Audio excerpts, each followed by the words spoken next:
মালিক হযরত লোকমান আলাইহিস সালামকে বাগানে দেখতে চলে এলো। বাগান ঘুরে ঘুরে ঘুরে ঘুরে ঘুরে ঘুরে দেখছে।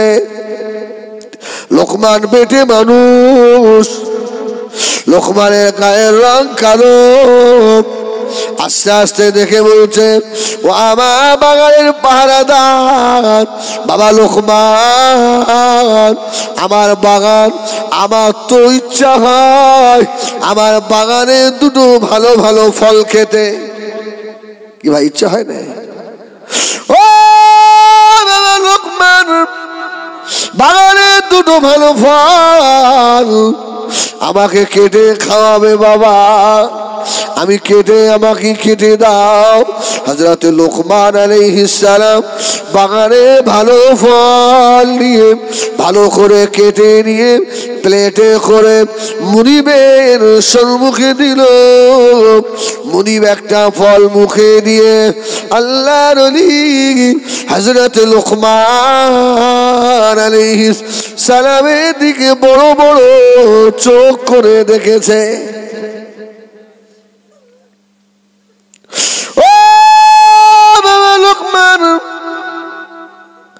12 বছর বাগানে পাহারা দাও, তুমি কি জানো না বাগানের কোন ফলটা টক, কোন ফলটা তিতো, কোন ফলটা মিঠা? আমাকে বাজে একটা ফল কেটে দিলে আল্লাহর ওলি লোকমানকে মারবে। হযরত লোকমান আলাইহিস সালাম মুনিবের সম্মুখে দাঁড়িয়ে পাগলের মতো কাঁদছে।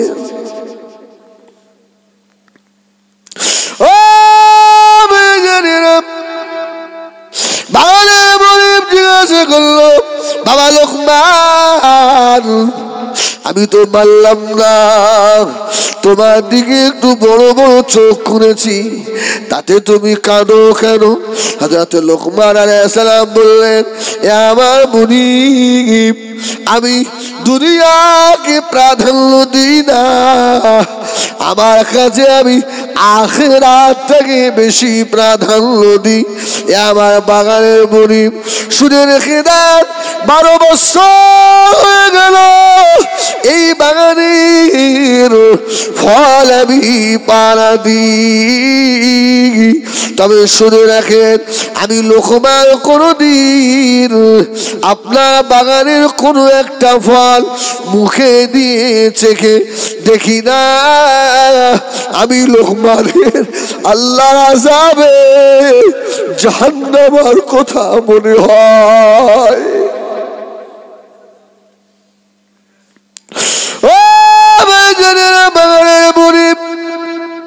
আমি লোকমান কবরকে বেশি ভয় করি।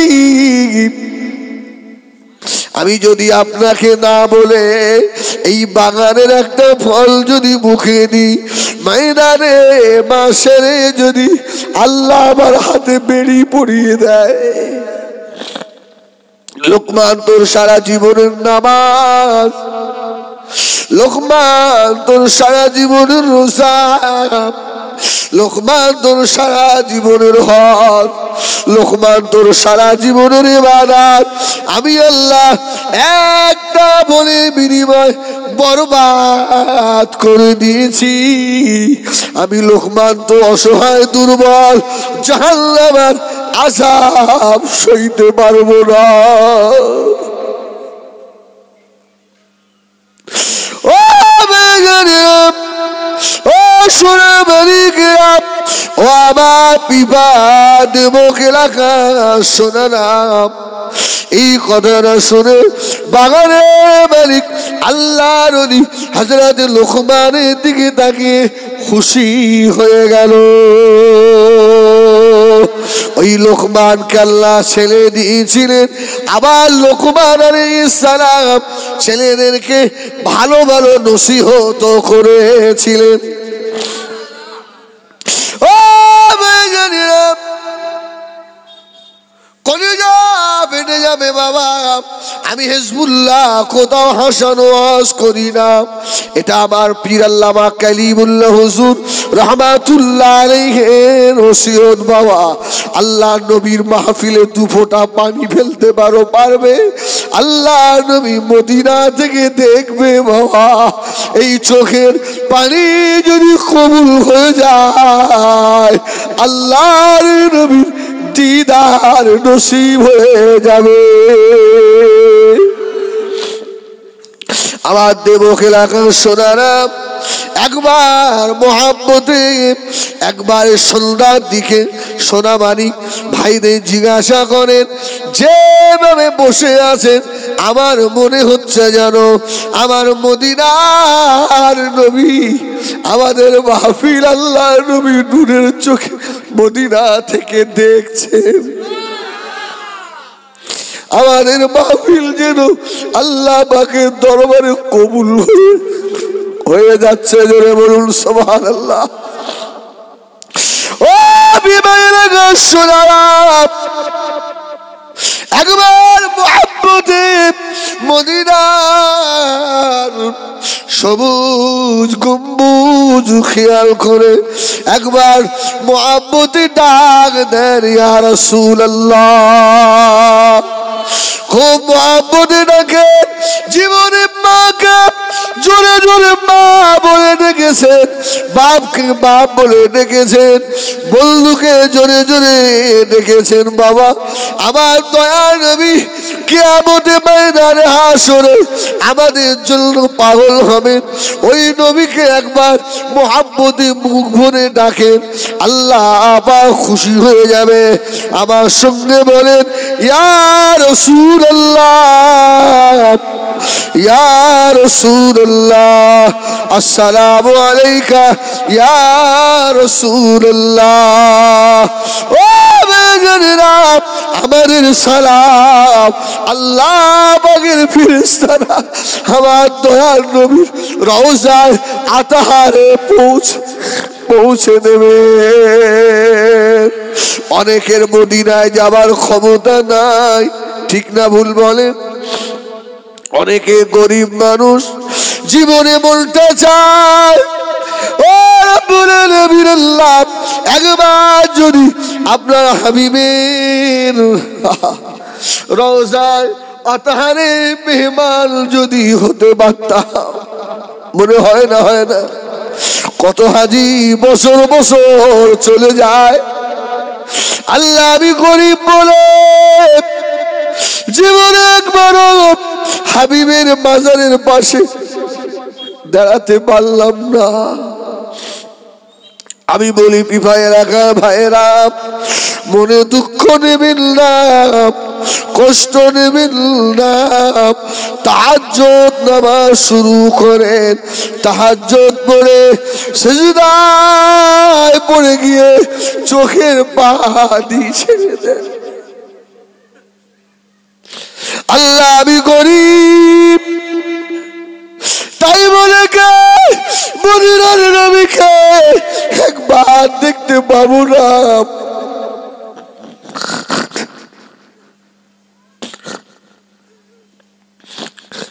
এলাকার ভাইরা, খোদা কি কসম, চোখের পানি যদি কবুল হয়ে যায় দেরি হবে না, কুড়ে করে শুয়ে আল্লাহ নবী দেখা যাবে। আল্লাহ নবীকে যে একবার দেখেছে পাগল হয়ে গেছে বাবা, তার চোখের পানি মৃত্যু পর্যন্ত ফুরাবে না। এবছরে উমরায় গেছিলাম, প্রত্যেকবারই আল্লাহ নিয়ে যান। আমি আপনাদের জন্য দোয়া করি, আল্লাহ আপনাদেরও যাবার সুযোগ দেন।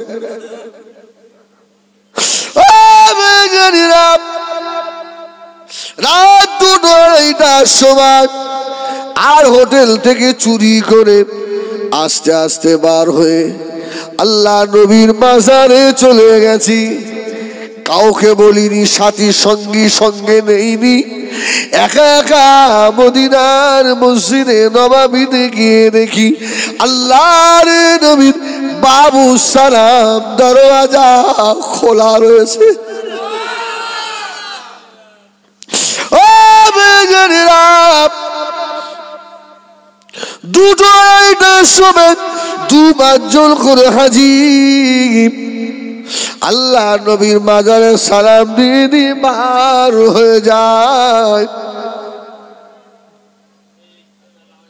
দুবার জোর হাজি সালাম দিয়ে দিয়ে বার হয়ে যায়। সোনারে মদিনা মসজিদে নববী শরীফে আল্লাহ নবী মাজারে আদহারের কাছে গিয়ে এইভাবে তো দোয়া করতে দেবে না, হাতটা বুকে বেঁধে রেখে এইভাবে আল্লাহ নবীর মাজারে গিয়ে পাগলের মতো কেঁদেছিলাম, ইয়া রাসূলুল্লাহ। ওহ এ ভাই থাক, ডিস্টার্ব করো, থাক।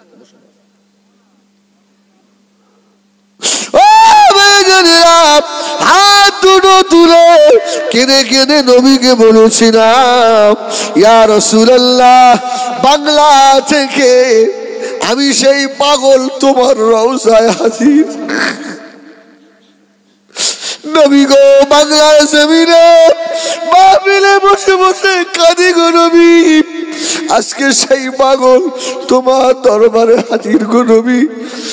তুমি যদি দিদার না দাও, এই সৌদির জমিন থেকে আর হিন্দে ফিরিয়ে দিয়ে যেও না নবী গো। আমার ভাই জানেরা, আল্লাহ নবীর দরবারের কান্না, ওই চোখের পানির দাম আল্লাহ দরবারে অনেক বেশি। সুবহানাল্লাহ। আল্লাহর নবীর দরবারে কেঁদে কেউ মাহরুম হয়ে ফিরে আসে না, ফিরে আসে না। কেননা আমার নবী হলেন রাহমাতাল লিল আলামিন। আল্লাহ নবীর দরবারে সব সময় কোটি কোটি রহমত ঝরে। ও বেজানেরা, কার করা কোনো শোনো বাপ, হযরত লুকমান আলাইহিস সালাম ছেলেকে চারটে নসিহত করলেন, ইয়া বুনাইয়া আকিমিস সালাত, নামাজ প্রতিষ্ঠিত করো, ও আমরু বিল মারুফ, সৎ কাজের আদেশ করো, অনহানিল মুনকার, অসৎ কাজ থেকে মানুষকে বিরত রাখো, অসবির আলা মা আসাবাক, সবর ইখতিয়ার করো। আল্লাহ খুশি হয়ে গেলেন এই সব ভালো কথা বলার জন্য। এই জন্য আল্লাহ নবী বলেছেন, ছেলে মেয়ের বাপেরা, তোমরা তোমাদের সন্তানদের সম্মুখে ভালো ভালো কথা বলবে। সুবহানাল্লাহ। খারাপ কথা বলুনি। অনেক বাড়ি আছে দেখবেন, বেয়াদবি মাফ করেন, বাবা মা ঝগড়া করছে এত বাজে বাজে ভাষা দিয়ে, আর বাচ্চাগুলো শুনছে। আছে না নেই বাপ?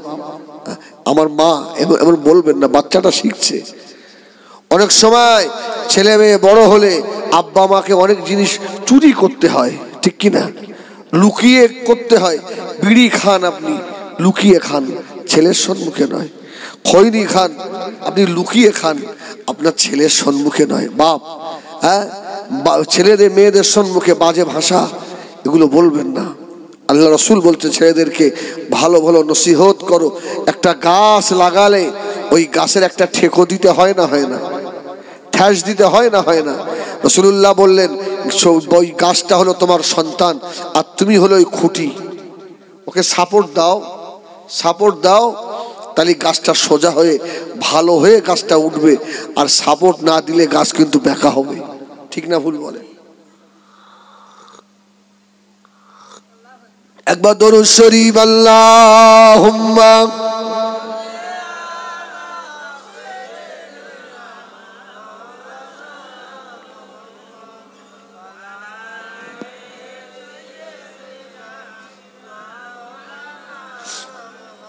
हुजूर को जो भूल गए रोज क़यामत, क्यों कर उसे हासिल हो अल्लाह की रहमत। अगर हो न खबर ले तो मेरी कौन खबर ले, अगर हो न खबर ले तो मेरी कौन खबर ले। उम्मत को जो कश्ती है मोहम्मद के हवाले। अल्लाहुम्मा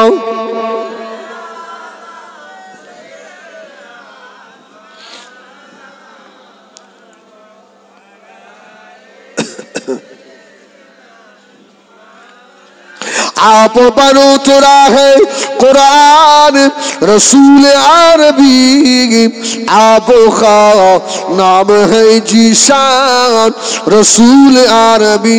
आपकी कदमों में दो जान रसूल अरबी, जान गए आप पे कुर्बान रसूल अरबी।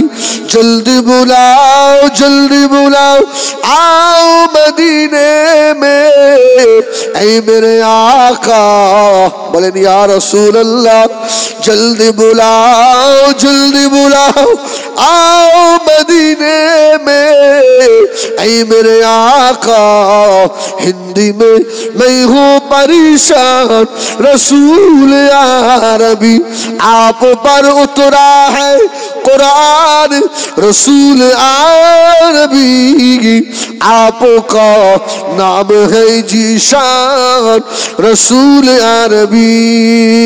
अल्लाहुम्मा सल्ली अला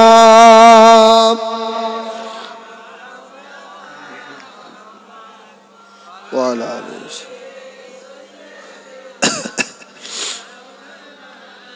আমার দিনদার ইমানদার ভাইয়েরাম, আমার আল্লাহওয়ালা বাবাজিরা সোনা মানিকেরাম, এই জন্য দুনিয়া থেকে চলে যাবেন একটা নেক বাচ্চা দুনিয়া রেখে যান। গাছ ভালো করে তৈরি করে যান বাবা, কবরে শুয়ে শুয়ে যেন ওই গাছের ফল ভোগ করা যায়। ঠিক না বল? সুবহানাল্লাহ। এই আমার সঙ্গীগুলো এসছে, আমি ওদেরকে ওই বাসে নিয়ে গেছিলাম মদিনায়। সুবহানাল্লাহ বলে, ওরাও গেছিল। আমার আব্বা আমার বাব্বা কয়েক মাস আগে ইন্তেকাল হয়ে গেল। তো আমি যখন মক্কা থেকে মদিনায় রয়েছি, আমার আব্বা ফোন করে বলছে, আব্বা তুমি আমার বড় বেটা আলেম বেটা ফিরে এসো বাপ, আমার শরীর ভালো নয়। আমার আব্বার, আমি যখন গেছি তখনই আমার আব্বার মৃত্যু সজ্জায়, একদম মৃত্যু সজ্জায়। তো আব্বাকে জিজ্ঞেস করে, আব্বা আমি যাবো? আমাকে বললো, বাপ তুমি নবীর দরবারে যাবে আর আমি তোমাকে নিষেধ করব? যাও, আল্লাহ যদি তোমার মাটি আমার রাখে আমি পাবো বাপ, চলে যাও। তো আব্বার কথা মতো চলে গেলাম। মক্কা থেকে মদিনায় গেছি, খুব অবস্থা খারাপ, একদম মৃত্যু সজ্জায়, খাওয়া দাওয়া সব বন্ধ। তো ফোন করে বলছে, আব্বা তুমি তাড়াতাড়ি বাড়ি এসো, তুমি আমার আলেম বেটা, তো আমার জীবনের শখ, আমি তোমার কোলের ওপরে মাথা রেখে মরবো। যদি বলুন সুবহানাল্লাহ। বাপের জীবনে কত বড় আশা দেখেন। কচি আমি তোমার কোলের ওপরে মাথার, খোদার কসম বলছি, মিথ্যা কথা নয়, আমি নিজে দেখেছি। আমার জুতো উল্টে গেলে আমার আব্বা এত ভালোবাসতেন, কোনোদিন পা দিয়ে আমার জুতো ঠিক করে দেয়নি, হাত দিয়ে ঠিক করে দিতেন। হয়তো বেয়াদবি, আমি অনেক সময় বলতাম যে আপনি এরকম করেন কেন? আমার হচ্ছে, বাপ রে তুমি আমার আলেম বেটা রে ভাব, তুমি আমার কবরের ধারে দাঁড়াবে তো আল্লাহ আমার কবরের আযাব মাফ করে দেবে। সব আশা ভরসা করছি তোমার উপরে বেটা। খোদার কসম আজকেও ফজরের নামাজ পড়ে আগে আব্বার কবর জিয়ারত করেছি, আজকেও জিয়ারত করি কবরের ধারে গিয়ে, আপনারাও করবেন। তো আল্লাহ দরবার, আল্লাহ রসুলের দরবারে গিয়ে খুব কাঁদলাম, ইয়া রাসূল আল্লাহ তোমার ওসিলা দিয়ে দোয়া চাচ্ছি, আর অল্প কয়েকদিন আমার আব্বার একটু হায়াত হবে না আল্লাহ? যে বাপ এত কষ্ট করে আমাকে আলেম করেছে, আমি কি আমার বাপের জানাজার ইমামতিটা আমি করতে পারবো না? আমি জানি না, হয়তো দোয়া কবুল হয়ে গেছিল। বাড়ি আসার পরে আব্বা ইন্তেকাল হলো। জানেন, একদম খোদার কসম আমি আমার আব্বার মাথাটা আমার এরকম কোলের ওপরে, আধা ঘন্টা থেকে আল্লাহ আল্লাহ আল্লাহ জিকির করে। আমার আব্বা হাজি সাহেব ছিলেন, দুবার হজ করে আল্লাহ আল্লাহ। আমি ডাকছি আব্বা, খুব কষ্ট হচ্ছে, আমি তো বুঝতে পারছি কানের এই লুধি মানে ভেঙে গেছে, এগুলো মৃত্যুর আলামত। এই লুধি শক্ত থাকবে না, যার মৌতের সময় হয়ে যাবে এই কানের লুধি ভেঙে যাবে, নাক সোজা থাকবে না, নাক আস্তে আস্তে বাঁকা হয়ে যাবে। হ্যাঁ, তাই বুঝতে পারছি আর সময় বেশি নেই। তো আমার কোলের ওপরে মাথা রেখেই ইন্তেকাল হয়ে গেল। সুবহানাল্লাহ সুবহানাল্লাহ। জীবনে বড়, জীবনকে বড়, মনকে বড় বুঝ দিতে পারলাম। আমার সোনা, এইরকম একটা বাচ্চা দুনিয়ায় রেখে যেতে পারবে না, হ্যাঁ, যে তোমার জানাজার ইমাম হবে। আমা, তুমি কি এরকম একটা বাচ্চা তৈরি করতে পারবে না? মা, তোমার কবরের ধারে গিয়ে দাঁড়াবে, তোমার জন্য 5 ওয়াক্ত নামাজ, রব্বির হামহুমা কামা রাব্বায়ানি সগীরা, এই বলে তোমার জন্য একটু কাঁদবে। একটা বাটা তৈরি করে রেখে যাও শোনা, কবরে কাজে লাগবে। আমার ভাইজানেরা, সোনা মানিকেরাম, ও আমার বিবাহেরা কাঁদে মুখ মধ্যপাড়া সোনারাম, মা বোনেরা পায়ে হাত রেখে বলি, সন্তানকে দিনে ইলম শিক্ষা দেন, সন্তানকে ভালো তৈরি করেন, আল্লাহ নামাজি করেন, সন্তানকে কোরআন শিক্ষা দেন। বাবা ও আল্লাহর ওলি হযরতে বাইজিদ মুস্তামি রহমাতুল্লাহ আলাইহি, আপনারা মনে করছেন সেই পানি রস করবে না। হযরতে বাইজিদ মায়ের পেটে এলেন, হযরতে বাইজিদের আম্মা জান ইন্তেকাল হয়ে গেল। ও হযরত বাইজিদ মুস্তামির আম্মা জান নিয়ত করে ফেলল, আল্লাহ আমার স্বামী আমার পেটে আমানত রেখে দিয়ে কবরে মানুষ হয়ে গেছে, এই বাচ্চাটা যদি ছেলে হয় আল্লাহ আমি আলেম বানাবো। জোরে বলুন, আর একটু জোরে বলুন সুবহান। ছেলেটাকে আলেম করব। ও কয়েক মাস পরে আল্লাহর ওলি হযরত বাইজিদ দুনিয়া জমিনে এলেন। হযরত বাইজিদ আস্তে আস্তে বড় হতে লাগলো, খুব মন দেওয়ার কোনো দিকে নয়। আর মিনিট 15 থাকবো বাবা, তারপরে চলে যাব। 10:30টায় ঘুমায়, আমার জলসা আছে, এই জন্য খুব তাড়াতাড়ি দুটো কথা বলে দিই বাবারে। আহা, বাইজিদ একটু বড় হলো, বাইজিদের আম্মা জান হযরতে বাইজিদকে গোসল করিয়ে দিয়ে আর ভালো খাইয়ে জামা গায়ে দিয়ে হযরতে বাইজিদকে মাদ্রাসায় নিয়ে চলে গেছে। ও হযরত বাইজিদ কে মাদ্রাসার গেটের কাছে দাঁড় করিয়ে মা ওস্তাদদের দেখে বলল, বাবা এই ছেলেটা এতিম, এর বাপ দুনিয়ায় নাই, আমি জনম দুঃখিনী মা, ওর বাপে দিয়ে যাওয়া আমানত খিয়ানত করব না। জোরে বলুন সুবহান। ও মাদ্রাসার আলেমেরা, আমার বাইজিদকে এই যে দিয়ে গেলাম, যতদিন আলেম না হয় আমি মা দুঃখিনী আমার বাইজিদের মুখটাও দেখব না। জোরে বলুন সুবহানাল্লাহ। বাপ না থাকলে মা থাকলে এতিম বাচ্চার উপরে মায়ের মোহাব্বত খুব হয় না বেশি, অনেক মায়া। হযরতে বাইজিদকে মাদ্রাসায় দিয়ে চলে এলো। 1 বছর 2 বছর যাওয়ার পরে হযরতে বাইজিদের কলিজার ভিতরে মায়ের জন্য জ্বালা করে। সুবহানাল্লাহ বলেন।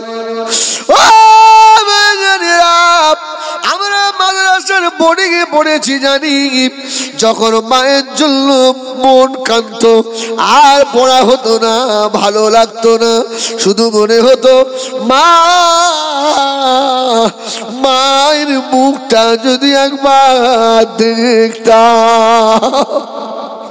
কয়েক বছর হয়ে গেল, হযরত বাইজিদ বুস্তামি রহমাতুল্লাহ আলাইহি হুজুর আমার উস্তাদকে বললেন, হুজুর আমাকে একটু ছুটি দেন, আমার মায়ের জন্য আমার কলিজাটা পড়ে।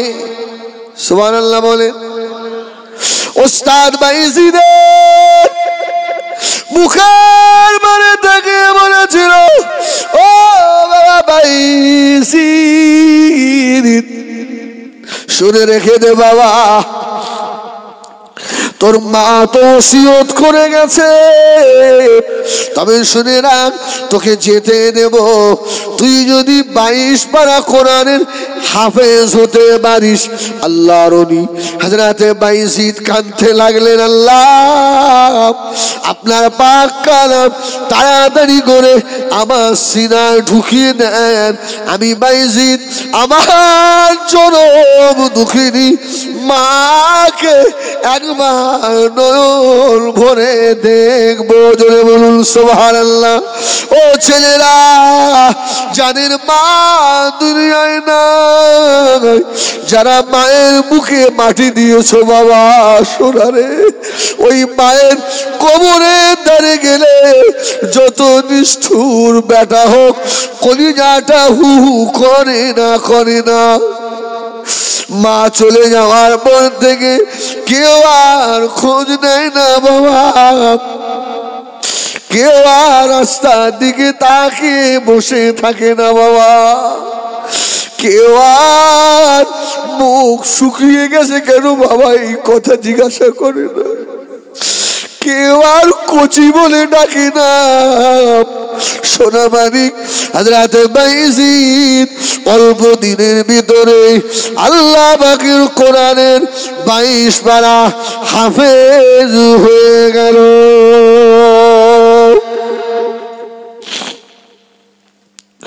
ও বেজানেরা, হযরত বাইজিদ ওস্তাদকে বললেন, এবার আমাকে ছেড়ে দেন, আমি আমার মাকে দেখব, আমি তো 22 পারা হিফজ করে ফেলেছি, এবার আমাকে ছেড়ে দেন।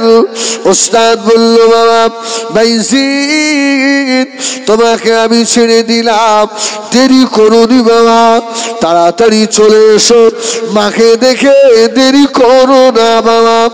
ও বাইজিদেরা, ও বিবাহেরা মায়েরা বোনেরা, হযরত বাইজিদ কয়েক বছর মাকে দেখে না, পাগলের মতো ছুটে চলে এসেছে বাড়িতে, এসে দেখে মাগরিবের আযান হয়ে গেছে।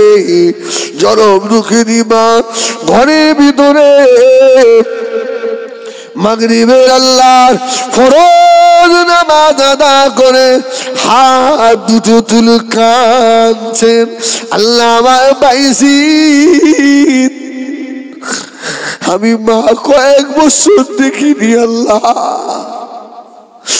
ও নবীর আল্লাহ আমি মা দেখতে পারি না, তবে আমার বাইজিদকে আমি আলেম করব আল্লাহ, আমার বাইজিদ যেন আলেমে হাক্কানি হয়। আল্লাহর ওলি বাইজিদ দরজায় কান লাগিয়ে লাগিয়ে শুনছেন। সুবহানাল্লাহ বলে। আমার মা যে আমার জন্য কাঁদে, আমার মা যে কাঁদে, মায়ের দোয়া শেষ হয়ে গেল।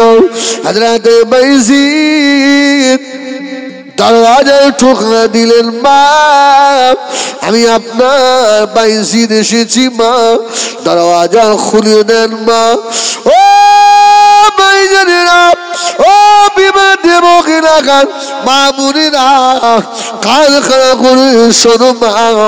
এমন তো সময় ঘরের ভিতর থেকে আওয়াজ হচ্ছে, বাবা বাইজিদ, ও বাবা ছেলে, আমি ওয়াদা করেছি তোর মুখ আমি দেখবো না, যতদিন আলেম না হবি বাবা তোর মুখ দেখবো না, চলে যা, ফিরে চলে যা। আল্লাহর ওলি বাইজিদ দরওয়াজার পাশে বসে বসে কাঁদে, মা গো একবার মুখটা দেখে চলে যাব মা, তোমার জন্য আমার কলিজাটা পুড়ে যায় গো মা। মা বলল, বাবা বাইজিদ না, ফিরে যা বাবা।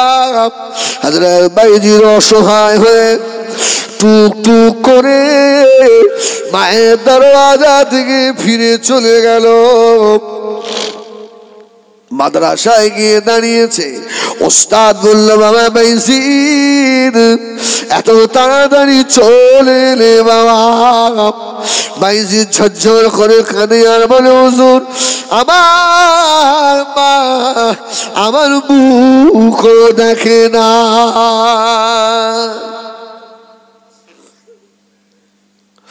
ও ভাইজানেরা, ও শুনে মানিকেরা, হযরত বাইজিদ এক যুগ হয়ে গেল। আল্লাহ বাইজিদকে হাফেজ কোরআন করলেন, বলুন সুবহানাল্লাহ। হযরত বাইজিদ আলেম হলেন, জোরে বলুন সুবহানাল্লাহ। হযরত বাইজিদ কারি হলেন, মুফতি হলেন। হযরত বাইজিদ মুহাদ্দিস হয়ে গেলেন।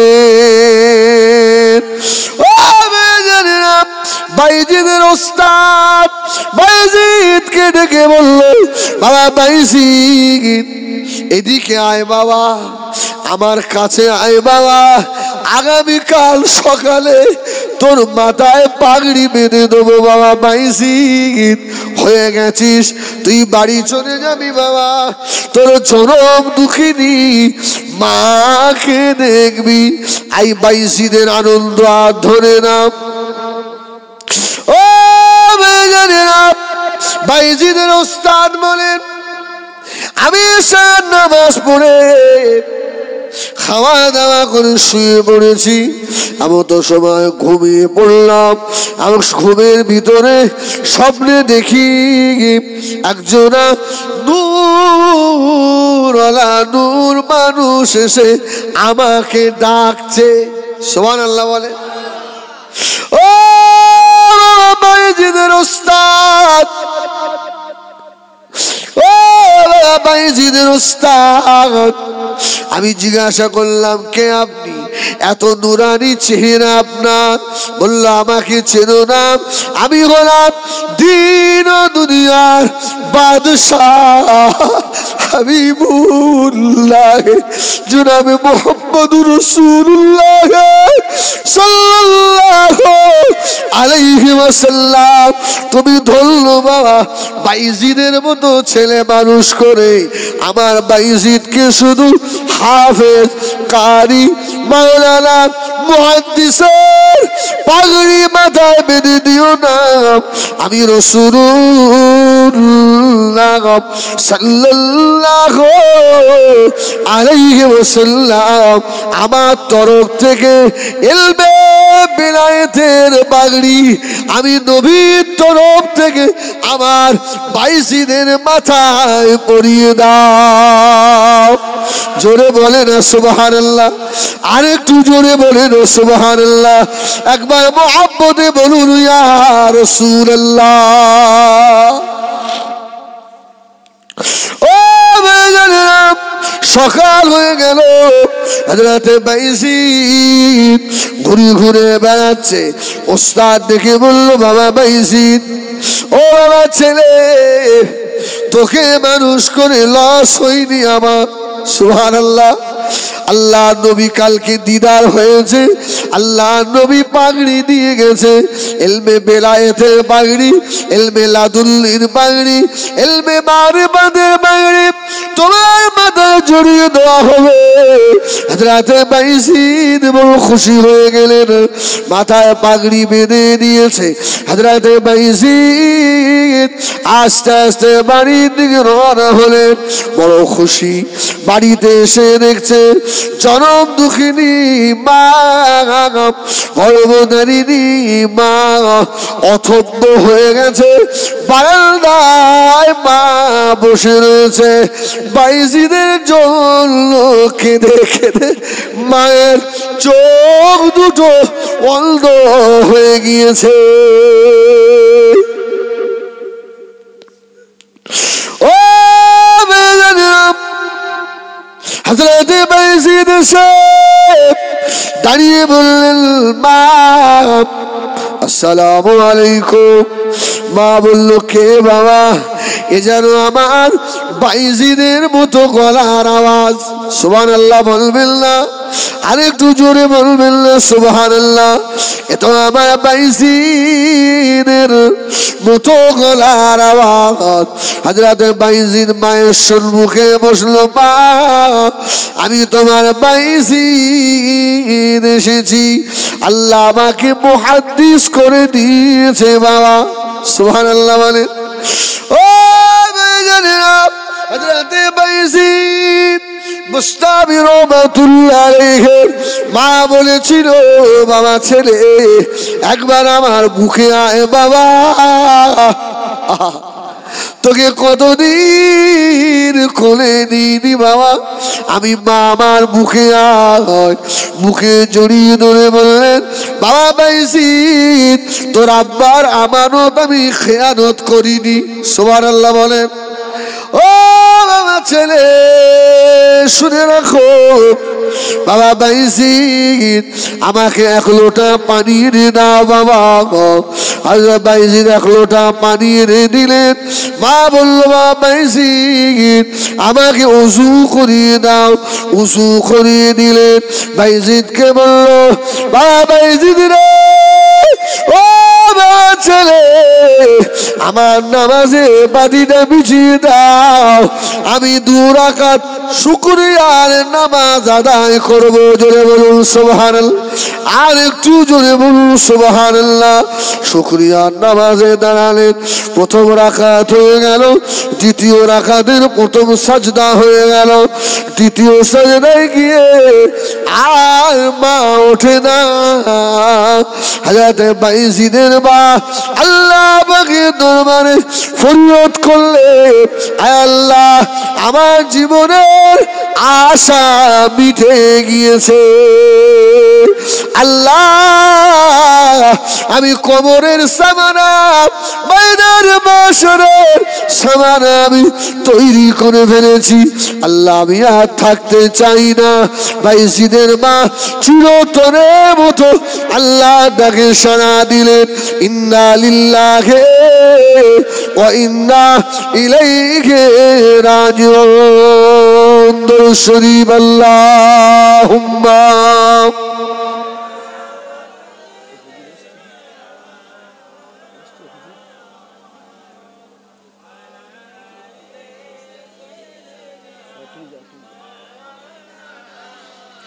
আল্লাহুম্মা সাল্লি আলা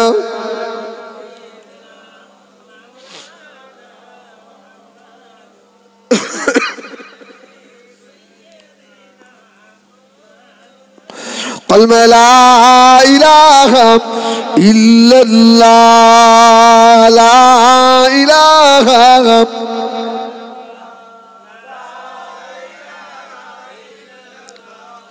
لا إله إلا الله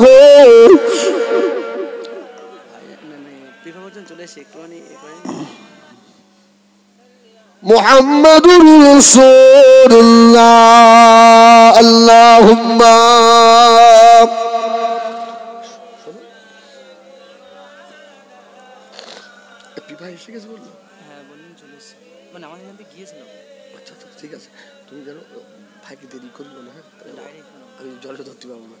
আচ্ছা ঠিক আছে আলহামদুলিল্লাহ বলেন আলহামদুলিল্লাহ আল্লাহ পাকের লাখ শুকর আমাদের ভাইজান হুজুর কেবলা প্রায় এসেই গেছে শুনলাম ভাই বললেন আমাদের পিফায় এসে গেছে, বলুন না আলহামদুলিল্লাহ। হ্যাঁ, বেশাক আল্লাহর ওলির আওলাদ, ঠিক কিনা ভুল বলেন? হ্যাঁ হ্যাঁ, আমরা এখনো বাংলার জমিনে আবু বকর সিদ্দিকের বংশধরকে এখনো তো দেখতে পাই। সুবহানাল্লাহ বলেন। এটা তো আমাদের সব থেকে বড় নসিব নাকি?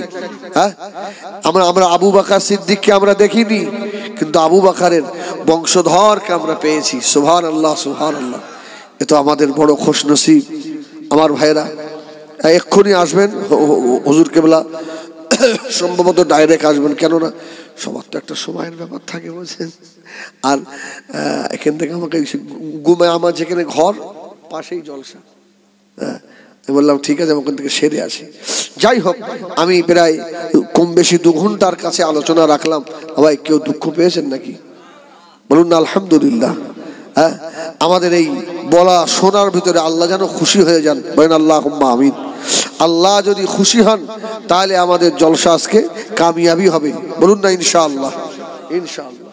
হ্যাঁ, এই জন্য মাওলানা আবুল হোসেন সাহেব, আপনাদের এখানে বেশি বাড়ি নয় তো, দূরে নয় তো। হ্যাঁ হ্যাঁ, আল্লাহ এই বাংলার একজন বাক করেছিলেন, ঠিক বললাম না ভুল বললাম? হ্যাঁ, পীর আল্লামা কালিমুল্লাহ হুজুর রহমাতুল্লাহ আলাইহির হাতে হুজুর বায়াত ছিলেন। অনেক সময় আমি দেখেছি, হ্যাঁ, মানে হুজুরের সঙ্গে ইলমে মারিফত নিয়ে হুজুরের অনেক আলোচনা হতো। মানে আবুল হোসেন সাহেব হুগলি জেলায় একটা দাওয়াত দিল আমাকে, পিসাই হুজুর কেবলা পীর আল্লামা কালিমুল্লাহ হুজুর রহমাতুল্লাহ। আমি যাবো, মাওলানা আবুল হোসেন সাহেব যাবে। এখন আল্লাহ তো ওনাকে আপনার নাহুয়া সরফের পণ্ডিত করেছিলেন, হ্যাঁ, বহুত জ্ঞান। তো আমি গাড়িতে বসে আছি, একটা মানে মারুতি গাড়ি, তো উনি সারাটা রাস্তা আমাকে ওই নাহুয়া সরফ এই নিয়ে আলোচনা। আমি বললাম হুজুর আজকে আমি আর শান্তি পেলুম না। সুবহানাল্লাহ বলেন। আজকে শান্তি হলো না। বলে আমাকে বলছে কি ব্যাপার রে, তুই শান্তি পাসনি? মানে তোর একটু খোঁজ গল্প হবে না কি? আপনি শুধু এই এটা বল ওটা বল, এটা কর, এটা এই নাই ওটা